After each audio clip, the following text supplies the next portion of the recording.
Hello মিষ্টি বন্ধুরা, আমি দেবজ্যোতি, আপনাদের মুভি মাসিহা। এবং প্রথমেই সরি বলে নিচ্ছি, কারণ আজকে আমার তিনটে সিনেমা আই থিঙ্ক রিলিজ করেছিল, একটাও দেখতে যাওয়া হয়নি। আমার শরীরটাও খারাপ, তার উপরে এখন অফিস চলছে, যেহেতু নতুন জয়েন করেছি, ছুটিও নিইনি, এখন অফিস কেটেই ভিডিওটা করছি। তো কাল পরশু আশা করছি রিভিউ আনতে পারবো। আজকে এই ভিডিওটা বানাচ্ছি, আজকে আমরা কথা বলবো বলিউডের কমেডিয়ানদের নিয়ে।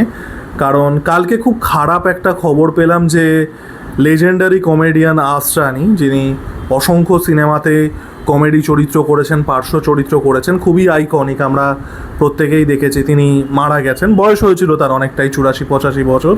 তো আমার মনে হলো যে এই টপিকগুলো নিয়ে তো সবসময় কথা বলার সুযোগ হয় না। তো আজকে যেহেতু এখন আসরানির কথা মানুষ বলছেন, তাকে নিয়ে আলোচনা হচ্ছে যে আমরা বলিউডের যে কমেডিয়ান যারা আছে, ভারতীয় কমেডিয়ান, তাদেরকে একটু সেলিব্রেট করা যাক। তো সেটা নিয়েই আজকের ভিডিও। তো দেখুন, হলিউডে আর বলিউডে কমেডি কিন্তু অন্যভাবে ইভলভ করেছিল, এবং তার একটাই কারণ বলিউডের মাসালা ফিল্ম মেকিং।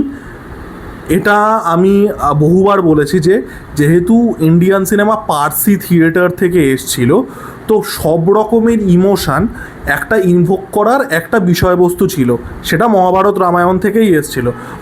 আমি এটা আই থিঙ্ক এর আগে 1 কোটিবার বলেছি, ভারতীয় সিনেমা 3টে মেইন ইনগ্রেডিয়েন্ট দিয়ে তৈরি হয়, রামায়ণ, মহাভারত আর পার্সি থিয়েটার। তো এই যে সব রকম ইমোশান ইনভোক করব, তার পরবর্তীকালে মাসালা ফিল্ম সেলিম জাভেদ আনছেন অমিতাভ বচ্চনকে নিয়ে, সেটা অন্য জিনিস, সেটাও তো অবশ্যই অ্যাকশান মাসালা ওইটা। বাট আমি বলছি এই যে সব রকম ইমোশান একটা সিনেমার মধ্যে ইভোক করব, সব রকমের ইনগ্রেডিয়েন্টস রাখবো, এটা কিন্তু পার্সি থিয়েটার থেকে আসছে। এবং সেই কারণে comedy was always a staple in a movie. একটা সিনেমার মধ্যে গান থাকবে, কমেডি থাকবে, মেলোড্রামা থাকবে, একটু অ্যাকশান থাকবে, সব কিছু থাকবে, এই ব্যাপারটা ছিল। তাই জন্য কমেডিটা কিন্তু পিওরলি অ্যাজ আ জনরা অন্যভাবে ইভলভ করেছিল। হলিউডের হলিউডের যেটা কমেডি সিনেমা, সেটা কমেডি সিনেমায়, আপনি অন্য কোনো সিনেমাতে কমেডিটা পাবেন না। আপনাকে যদি হাসতে হয় তাহলে আপনাকে কমেডি সিনেমাই দেখতে হবে। That's why comedians in Hollywood became such big stars. সেটা চার্লি চ্যাপলিন থেকে শুরু করে হ্যারল্ড লয়েড, বাস্টার কিটন, তারপরে পিটার সেলার্স আসছে, তারপরে Abbott and Costello, Harold Lloyd অবশ্যই, এবং লরেল এবং হার্ডি, তারপরে Mike Myers, Adam Sandler, Jim Carrey, আপনারা প্রত্যেকেই জানেন, all the way up to Kevin heart.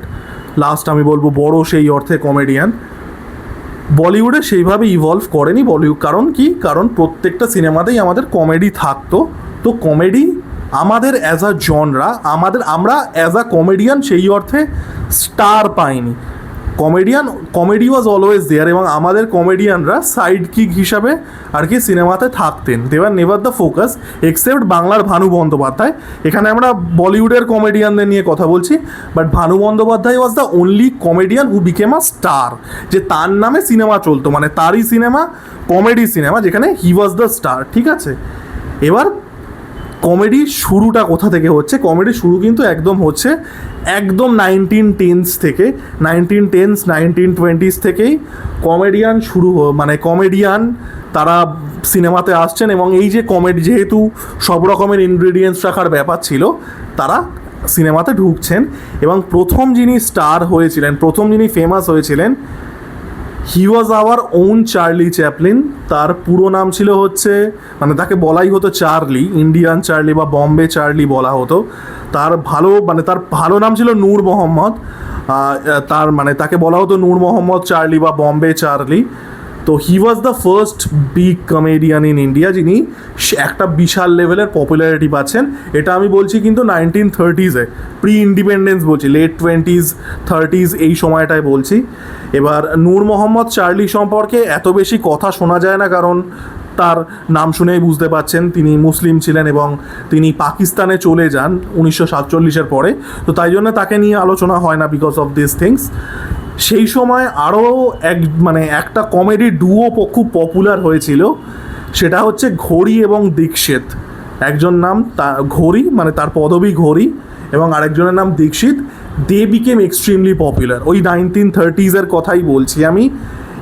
সেটা বলা যায় আমাদের বাংলার আর কি কি বলবো, মানে Laurel Hardy, they were like the Indian Laurel Hardys, ঘড়ি এবং দীক্ষিত। এবং আমি ঘড়ি এবং দীক্ষিতের কথা বললাম, তার আরও একটা কারণ আছে। আপনারা সত্যজিৎ রায়ের তারিণী খুড়োর যদি জুটি গল্পটা পড়েন, ওখানে দেখবেন একটা সাইলেন্ট কমেডি ডুয়োর কথা বলা আছে। ইভেন ওটার একটা অ্যাডপ্টেশনও আছে, যেটাতে সৌমিত্র চট্টোপাধ্যায় আর শাশ্বত চট্টোপাধ্যায় করেছিলেন। ইভেন ওটা ইয়েতেও অ্যাভেলেবেল আছে, ওই শর্ট ফিল্ম টেলিফিল্ম হিসাবে অ্যাডপ্টেড, ইউটিউবেও পেয়ে যাবেন। দ্যাট ওয়াজ ইন্সপায়ার্ড বাই ঘড়ি এবং দীক্ষিত। ঠিক আছে, ওই যে সাইলেন্ট ডুয়োর কথা বলছে, দ্যাট ওয়াজ ইন্সপায়ার্ড বাই ঘড়ি এবং দীক্ষিত, ওই দুটো ওয়ার্ড, ফিল্ম লিটারেসি। যাই হোক, তো দে আর ভেরি পপুলার। ভগবান দাদা বলে একজন ছিলেন, হি ওয়াজ ভেরি পপুলার। তো এগুলো আমি 1930s 1940s বলছি। 47-এ দেশভাগ হচ্ছে, প্রচুর মানুষ, পাকিস্তান তখন তৈরি হচ্ছে, পূর্ব এবং পশ্চিম জানেন সবাই, চলে যাচ্ছেন। পোস্ট ইন্ডিপেন্ডেন্স হচ্ছে এই এরাটা আমরা এবার ঢুকছি। The first person who became very popular was Johnny Walker. এবং জনি ওয়াকারের পপুলারিটি হওয়ার পরে, তারপরে 60s 70s we get a host of comedians. Johnny Walker ফার্স্টে পপুলার হচ্ছে, তারপরে Mehmood also became a big star. এবং মেহমুদের কিন্তু লিড রোলেও আর কি সিনেমা আছে, কাইন্ড অফ ভানু বন্দ্যোপাধ্যায়ের মতো। মাহমুদ মানে হচ্ছে যিনি লাকি আলীর বাবা আর কি। তো দে বিকেম স্টার্স। তারপরে 60s 70s থেকে আমরা একটা হোস্ট অফ কমেডিয়ানস পাচ্ছি, যার মধ্যে অবশ্যই আসরানি আছেন, জগদীপ আছেন, পেইন্টাল আছেন, কেষ্ট মুখার্জি আছেন, আমাদের দেবেন বর্মা আছেন। প্রত্যেকে কিন্তু সেই সময় দাপিয়ে কাজ করছে। এবং আমরা এখানে আসরানির কথা বলছি। আসরানির অবভিয়াসলি আইকনিক যে চরিত্রগুলো, সেটা অবশ্যই শোলেতে জেলার, যারা একটু বেশি বয়স্ক, পুরনো সিনেমা দেখেন, তাদের কাছে আসরানির সব থেকে মানে আইকনিক যে চরিত্র হবে সেটা অবশ্যই জেলার, যখন জয় এবং ভীরু জেলে ছিল, আংরেজ ওকে জামানে কা জেলার। এবং যারা একটু কম বয়সী তাদের কাছে সব থেকে আইকনিক হবে আসরানির পারফরমেন্স হচ্ছে ধামালে যে পার্সি ক্যারেক্টারটা তিনি প্লে করেছিলেন, যে মানে নিজের ছেলেকে কোনো টাকা দেয় না এবং তার গাড়িকে খুব ভালোবাসে। তো আইকনিক ক্যারেক্টার। আমার পার্সোনালি আমি বলবো আসরানির আমার যদি সব থেকে পছন্দের কিছু সিনেমা হয়ে থাকে, সেটা হচ্ছে বাওয়ার্চি, যেটা গল্প হলেও সত্যির হিন্দি রিমেক। তো সেটা আমার খুব পছন্দের। রাজেশ খান্না প্লে করেছিলেন রবি ঘোষের রোলটা। এবং সেটা কি বলুন তো, অন্য রকমের একটা কমেডি। মানে এটা বানাচ্ছে বাংলায় তপন সিনহা এবং হিন্দিতে ঋষিকেশ মুখার্জি অ্যাডাপ্ট করছে। So it was a very different kind of a comedy, অনেক বেশি সাটেল, অনেক ইন্টেলিজেন্ট, একটা লেয়ার অফ স্যাটায়ার আছে। It was very very ahead of its time. গল্প হলে সত্যি বটে। Even Bawarchi is a very very well made remake. তো সেখানে আসরানির পারফরমেন্স কিন্তু দুর্দান্ত। আপনারা যদি ওই সিনেমাটা দেখে থাকেন, that is my favourite performance. এবং আরও প্রচুর সিনেমা আছে, প্রচুর সিনেমা আছে। আই থিঙ্ক লাস্ট আমি দেখেছিলাম, আমি তো সব সিনেমা দেখি না, I think probably Dream Girl 2-তে I saw Asrani for the last time. Unfortunately তিনি চলে গেলেন, but again like he was part of this bunch. Paintal, Jagdeep ছিলেন শোলেতেই, ফেমাস ক্যারেক্টার সুরমা ভোপালি, খুবই আইকনিক ক্যারেক্টার। জগদীপের ছেলে হচ্ছে Javed Jaffrey, who made the certified hood classic, আমাদের ছোটোবেলার হুড ক্লাসিক, সেটা হচ্ছে জজন্ত্রাম মামন্ত্রাম। তার বাবা, মানে জগদীপের রিয়েল নাম অন্য ছিল, মানে তার stage name was Jagdeep. Even Javed জাফরির boogie was also a certified hood classic. তো জগদীপ ছিলেন, পেইন্টাল ছিলেন, তো দেবেন বর্মা ছিলেন, কেষ্ট মুখার্জি ছিলেন, জনি ওয়াকার, মেহমুদ, এরা তো ছিলেনই।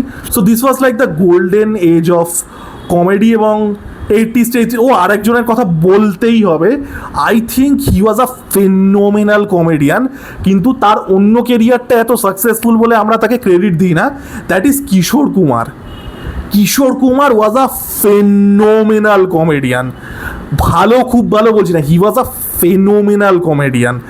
যেহেতু কিশোর কুমার অ্যাজ আ গায়ক এত বড়, আমরা তার এই সত্তাটাকে মানে সেলিব্রেট করি না। কিশোর কুমার যদি শুধুমাত্র কমেডিয়ান হতো, he would have been a legend just by that. Kishore কুমারের কমেডি এতটাই ভালো because he was a singer, এবং তার সিঙ্গিংটা যেহেতু আরও ছাপিয়ে যায় সেটাকে, তো তাই জন্য আমরা তার অ্যাক্টিংটা বা আমরা তার কমেডিটা সেলিব্রেট করি না। কিশোর Kumar was a phenomenal comedian. মানে এরকম মাল্টি ট্যালেন্টেড মানুষ আমরা হয়তো আগেও কোনো দিন পাইনি, পরেও পাবো না। মানে হিজ কমেডি, যদি তিনি শুধু কমেডি করতেন, he would have been an iconic performer in Indian cinema. তো আনবিলিভেবল। তো তারপরে 80s কাদের খান আসছে, শক্তি কাপুর আছে, যদিও পার্সোনালি আমার কাদের খান বা শক্তি কাপুরের হিউমারটা অতটা ভালো লাগে না। শক্তি কাপুরের হিউমারটা আমার ভালো লাগে না, মিথ্যা কথা বলবো না। 1990s থেকে জনি লিভার আসছে, লেট 90s রাজপাল যাদব আছে। জনি লিভার এবং Rajpal Yadav were the last of this OG bunch, ঠিক আছে, যে যারা আইকনিক ওই কমেডি সাইড কি ক্যারেক্টার প্লে করে। তার একটা কারণ হচ্ছে লেট 70s থেকে, এটা আমি আর অরিত্র অমিতাভ বচ্চনের পডকাস্টেও আলোচনা করছিলাম, যে লেট 70s থেকে অমিতাভ এটা স্টার্ট করেছিলেন, তারপরে 80s 90s গোবিন্দা থেকে স্টার্ট হচ্ছে, যে মানে লিড অ্যাক্টর যারা তারা কমেডি করছে। 90s গোবিন্দা তিনি তার সিনেমা সব মানে he is the biggest funny man in his films, এবং সেগুলো সুপার হিট হচ্ছে। তারপরে 2000s থেকে অক্ষয় কুমার করছে প্রিয়দর্শনের সাথে যে মুভিগুলো, তো lead actor started doing comedy. তো তাই জন্যে কিন্তু ওই জনি লিভার বা রাজপাল যাদবের পরে সেইভাবে বড় কমেডিয়ান, মানে সেই অর্থে যারা কনসিস্টেন্টলি করে গেছে, যেরকম আসরানি করেছিলেন, কেষ্ট মুখার্জি করেছিলেন, তার আগে জনি ওয়াকার এরা করেছিলেন, সেই আর কি মানে ওই রকম আইকনিক কমেডিয়ান আর উঠে আসেনি। এবং এই যে ধরুন আসরানি যে কমেডিগুলো করতো বা যাদের নাম নিলাম, they are very clean comedies, clean character based comedy, situation based comedy.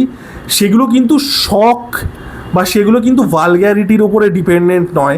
এবং দিস ইজ দ্য থিং, কারণ যেহেতু এগুলো সিচুয়েশনাল, যেহেতু ক্যারেক্টার ওয়ার্ক, যেহেতু একজন অভিনেতার যে মুন্সিয়ানা, তার স্কিল কতটা তুমি হাসাতে পারবে। আপনি একটা অফেন্সিভ কিছু বলে দিলেন, একটা শক করে দিলেন, সেই হাসিটা টেম্পোরারি। আপনি একটা কিছু পাঞ্চ ডাউন করলেন, সেই হাসিটা টেম্পোরারি। আজকে আসরানিরা যে কমেডিটা করতেন, সেই কমেডিটা কিন্তু ক্যারেক্টার বেস ছিল।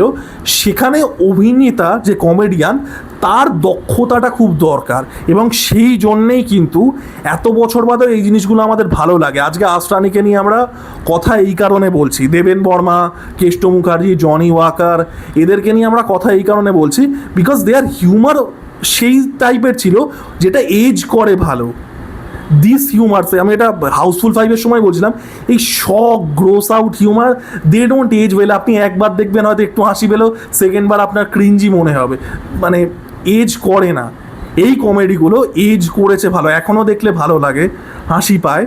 তো এই ছিল আর কি কমেডিয়ান, ছোট করে আলোচনা করলাম। আমার শরীরটাও খুব একটা ভালো না, যেটা বললাম, আনফর্চুনেট খুবই। মানে হি ওয়াজ ওয়ান অফ দ্য ওজিস। জগদীপও কয়েক বছর আগে মারা গেলেন, কেষ্ট মুখার্জি, জনি ওয়াকার তো বহু বছর আগেই মারা গেছিলেন। So he was one of the last OGs, যে ওই যে গোল্ডেন এজটা ছিল 50s 60s 70s, যেখানে এত বড় বড় কমেডিয়ানস ছিলেন। এবং তারপরে জনি লিভার, রাজপাল যাদব আমি বলবো ওয়াজ দ্য লাস্ট, মানে ওই লেভেলটা, মানে ওই Asrani, Keshto Mukherjee, Johnny Walker, Johnny Lever, ওই লেভেলটায় রাজপাল যাদব ইজ লাস্ট। তো সেই রকম কমেডিয়ান আর উঠে আসছে না, সেই কমেডিটাও আর হচ্ছে না। কমেডিটা এখনও এতটাই নিম্ন স্তরে নেমে গেছে। দ্যাট ইজ আনফর্চুনেট, বাট যাই হোক, খুবই আনফর্চুনেট একটা বিষয়, এত সিনিয়র একজন কমেডিয়ান, এত বড় একজন অভিনেতা মারা গেলেন। বাট দেন এগেন, মানে এই জাতীয় ঘটনা ঘটলে আমরা এই আলোচনাগুলো করার সুযোগ পাই, which is always a good thing. পুরোনো সিনেমা নিয়ে কথা বলা, পুরোনো অভিনেতাদের নিয়ে কথা বলা। আজকে আমি অনেক অভিনেতাদের নিয়ে কথা বললাম, যাদের কথা হয়তো আলোচনা হয়ই না। আমি যখন এরকম ভিডিও বানাই, আমাকে অনেকে কমেন্ট করে যে দাদা এত অবস্কিওর ইনফরমেশান তুমি দাও, বারবার করে গুগল করতে হয়, তো পুরো সোশ্যাল মিডিয়া, পুরো ইন্টারনেট ফুটপ্রিন্ট চেঞ্জ হয়ে যায়, অ্যালগোরিদম চেঞ্জ হয়ে যায়। তো আজকেও হয়তো অ্যালগোরিদম চেঞ্জ হবে, অনেকে গুগল করবে। So thank you for watching. ভিডিওটা ভালো লাগলে লাইক, কমেন্ট, সাবস্ক্রাইব করে দেবেন। Thank you.